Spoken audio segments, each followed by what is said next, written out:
सवितुर्वरेण्यं भर्गो देवस्य धीमहि धियो यो नः प्रचोदयात्।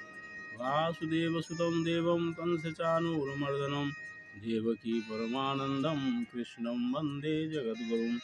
वन्दे राधापदाम्भोजं ब्रह्मादिसुरवन्दितं यत् कीर्तिं कीर्तनेनैवं पुनाति भुवनत्रयम्। आइए आज पुनः खुले आसमान के नीचे प्रकृति की गोद में बैठकर भागवत रस का पान करते हैं। अभी तक हम लोगों ने प्रहलाद और हिरण्यकश्यपु नरसिंह भगवान का प्रसंग सुना। उसके बाद हम लोगों ने स्त्री धर्म के संबंध में कल चर्चा किया था पिछले एपिसोड में। और इस संबंध में एक चीज़ और हम बताना चाह रहे हैं कि जो व्यक्ति नरसिंह भगवान का एक श्लोक है प्रार्थना का, उसका अगर पाठ करें तो वो हमेशा भय मुक्त रहते हैं। ये बड़ा ही महत्वपूर्ण है और सिद्ध मंत्र है। आप भी जब कभी भयग्रस्त हो, कोई संकट लगे कि कोई संकट आ रहा है, हमारे ऊपर आने वाला है, तो आप इस मंत्र का जप अवश्य कीजिए। नमो भगवते तुभ्यं पुरुषाय महात्मने हरे अद्भुत सिंहाय ब्रह्मणे परमात्मने। 7-10-10 इस स्तुति को आप याद कर लें और अवश्य इसका जप करें। भयमुक्त आप होंगे, इसमें कहीं दो मत नहीं है। आगे स्त्री धर्म के बाद जो वर्णाश्रम धर्म की चर्चा हम लोग ने किया, उसके आगे ब्रह्मचर्य और वानप्रस्थ धर्म की भी बातें हैं कि ब्रह्मचर्य और वानप्रस्थ में बहुत विस्तार से लिखा गया है। इस संबंध में उतना विशेष जानकारी के लिए तो पढ़ना ही पड़ेगा, लेकिन जो व्यवहारिक दृष्टिकोण से है तो उसके बारे में कहा जाता है कि ब्रह्मचर्य की जो अवस्था है, 100 वर्ष की अवस्था जब कलयुग में मनुष्य की आयु दी गई उस समय के हिसाब से है। अभी तो 100 वर्ष शायद ही कोई रहते हो स्वस्थ रह करके, तो उसके हिसाब से 25 वर्ष ब्रह्मचर्य है। 25 वर्ष ब्रह्मचर्य का आज भी हो सकता है जब मनुष्य गुरुकुल में रह करके विद्या अर्जन करता है। तो ये उम्र है 25 वर्ष का। इसमें गुरु के चरणों में अनुराग, गुरु के आदेश का पालन, जो गुरु भगवान कहें उसके आदेश का पालन करना है। यही ब्रह्मचर्य का पालन करने में सबसे बड़ी सावधानी इसको बरतना चाहिए कि जिस गुरु के साये में रह रहे हों उनके हर आदेश बिना किसी तर्क का मानना चाहिए। और ब्रह्मचर्य के दिनों में किसी स्त्री की चर्चा नहीं करनी है, ऐसा भागवत में आया है। वो स्त्री का मतलब यहाँ ये नहीं है कि माता है, बहन है, बेटी है, या अपना कोई सगा संबंधी है, चाची है, नानी है, मामी है, ये सब तो स्त्री ही हैं। स्त्री का मतलब यहाँ है, इस बात को विश्लेषण करने की बात है, लोग गलत अर्थ इसका ले लेते हैं। स्त्री का मतलब है जिससे आपका कोई भावनात्मक संबंध नहीं हो, उस स्त्री की चर्चा नहीं करनी चाहिए।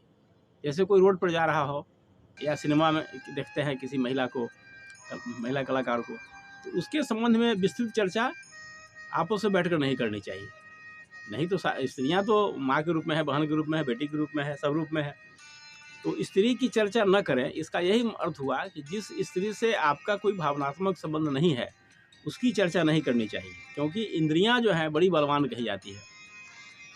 जैसे कोई व्याधा मृग को पकड़ ले तो मृग कब क्या कर दे, कब हाथ छुड़ा कर भाग जाए, वो नहीं सोच सकता है। तो उसी तरह से कहा जाता है कि हमारी इंद्रियां उसी तरह की है, कब भटक जाए इसका कोई ठिकाना नहीं रहता है। इसलिए इंद्रियों को बड़ी बलवान कही जाती है, बड़ी बलवान होती है। और व्याधा जैसे मृग को पकड़ के चलता है मजबूती से, उसी तरह से मनुष्य को अपने इंद्रियों पर लगाम रखना चाहिए।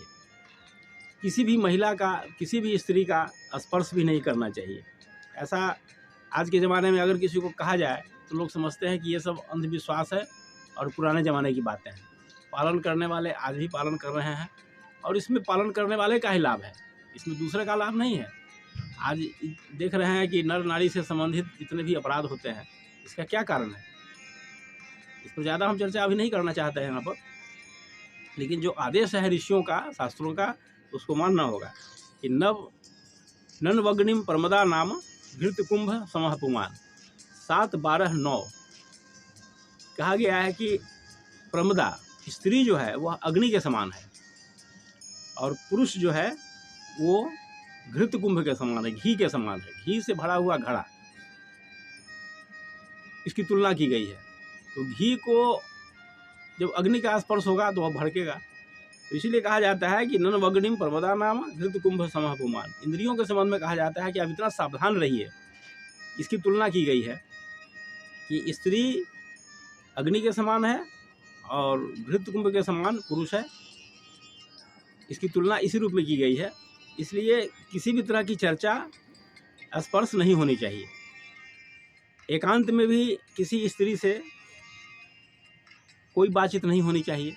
यहाँ तक कि कहा गया है कि आपके निकट भी कोई सगे संबंधी हो, शास्त्रों का आदेश है, उनसे भी एकांत में बैठकर नहीं बात करनी चाहिए, ऐसा शास्त्रों का आदेश है। तो शास्त्रों का आदेश बिना तर्क का मानना चाहिए, कहीं ना कहीं इसमें कोई सत्यता है। तो ये पुरुष शरीर और नारी शरीर की विशेषताएं होती है। रिश्ता कुछ भी हो, पुरुष का शरीर और नारी शरीर की अपनी विशेषता होती है। तो इसीलिए कहा जाता है, परम पूज्य गुरुदेव ने भी कहा कि अगर शांति कुंज में भी आइए, अगर भाई बहन भी हो तो एकांत में बैठ करके नहीं बात कीजिए। ठीक है, आप अपने आप में बहुत पवित्र हैं, लेकिन अगर दूसरा कोई देखेगा तो क्या समझेगा? कौन लड़का लड़की बात कर रहा है एकांत में बैठ कर, चलो हम भी बात करते हैं किसी के साथ, और इसमें क्या दोष है? जब यहाँ हो रहा है तो क्या दोष है? तो दूसरे लोग इसका गलत अर्थ लगाते हैं। इसलिए परम पूज्य गुरुदेव ने भी कहा था कि एकांत में कोई भी व्यक्ति किसी स्त्री से बात न करे, चाहे वो उसका कितना भी नज़दीकी संबंध क्यों न हो।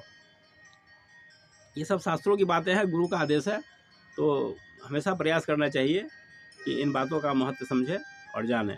हमारे समाज में ऐसे कुछ लोग हुए हैं जिनके अंदर कोई द्वंद्व भाव नहीं था, वे न स्त्री समझते न पुरुष समझते, ऐसे भी लोग हुए हैं। आपको संक्षेप में बताएंगे।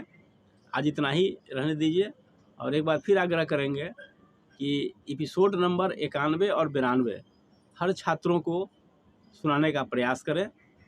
ओम शांति शांति शांति, सर्वारिष्ट सुशांतिर्भव।